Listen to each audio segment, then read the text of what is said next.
Welcome মানে তুই কি বলে ফেলা? স্যার তেল আসতে, ওয়েল মানে তেল আর কাম মানে আসা, ওয়েলকাম তেল আসতে। তেল আসছে, তেল আসছে। একটাও হয়নি। মুখ্যমন্ত্রী মানে কি বলে ফেলা?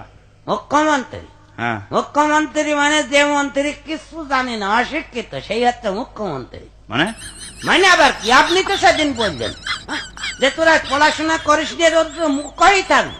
তা মুখ্য মানে যদি পড়াশোনা না জানা হয়, অশিক্ষিত হয়, তাহলে মুখ্যমন্ত্রী মানে সে অশিক্ষিত মন্ত্রী না।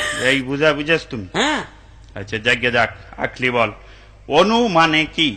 অনু ছোট্ট একটা মেয়ে, আমাদের স্কুলের ছাত্রী। ওরে না, অনু হাতের জিনিস, এটা ছোট বস্তু, খালি চোখে দেখা যায় না, এই আর কি।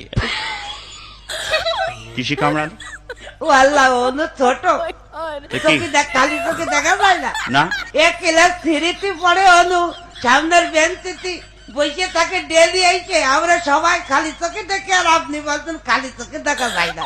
আপনার চোখের পাওয়ার নেই তাই বলেন, আমরা সবাই দেখতে হয়। চুপ কর। ও ওকে, ফজা তুই উড়না পরিছিস কেন? ও এই আজকাল এরকমই চলছে। এরকম চলছে তার মানে? তার মানে আবার কি? আগে দেখতেন না মেয়েরা উড়না পড়ত, হ্যাঁ এখন মেয়েরা তো উড়না পড়া ছেড়ে দিয়েছে। হ্যাঁ। এখন ওরা যদিও কেউ পরে সে গলায় দড়িয়ে থুয়ে দেয়।